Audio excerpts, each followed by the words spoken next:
ईशवादापणदार दक्ष समाधी समृती भगत ज्ञान देव धन्या भेटमालो दास विठोबाचे झालं प्रस्तुत प्रसंगी कीर्तन रूपी सूत्र घेतलेला अभंग अखिलकोट ब्रह्मांचलक निर्गुण निराकार परमात्मा जो स्वरूप सगुण साकार सामर्थ्य जगासमोर मांडणारे श्रीमंत वैराग्यमूर्ती जगद्गुरु जगदंबनीय जगतमान्य देवनिवास तुकोबराय यांचा चार चरणाचा संतांचे उपकार सांगताना मांडलेला अभंग आहे.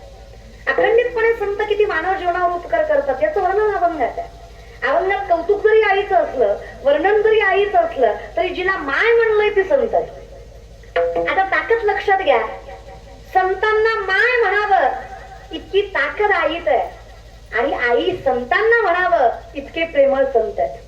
दोन्ही उपमा लक्षात घ्या. आईची ताकद प्रथमता लक्षात घ्या. जगाच्या मालकाच्या सामर्थ्याने जे संत आम्ही मानतो, देवते संत निमित्त त्या प्रतिमा किंचित आवाज मोकळा करा, कशाला त्रास होतो.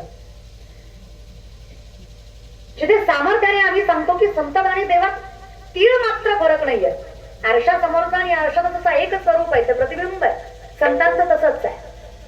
मग देवाला आम्ही वर्णन कोणाचं देतोय, उपमा कोणाची देतोय, व्याकरण शिकतो आपण, उपमा विशेषण लावतोय आपण कोणाचं, आईचं. म्हणजे काय ताकद असणार आहे आईमध्ये. आणि म्हणून हा नामचिंतन सोहळा आहे. आज या चंद्राबाईंच्या प्रथम पुण्यस्मरणानिमित्त या सगळ्या कुटुंबांनी खातेला नामचिंतनाचा गोड अट्टहास सर्व आप्तेष्ट मंडळी सोयऱ्या घराच्या माध्यमातून. खर तर आजकाल माणसं फार सामर्थ्याने विचारतात, पैसे कीर्तन वर्ष शब्दाला करायचं, पुण्यस्मरणाला करायचं, काही ट्रेंड झालाय का? तेव्हा ट्रेंड म्हणून वारकरी संप्रदायामध्ये काही केलं जात नाही. कर्मकांड दोतांड वारकरी संप्रदाय याला मानत नाही. आमच्या ठिकाणी ज्ञानियांचं ज्ञानी योगियांचं योगी सांगतात, योग याग विधी याने नोहे सिद्धी वायाची उपाधी ब्रह्मधर्म.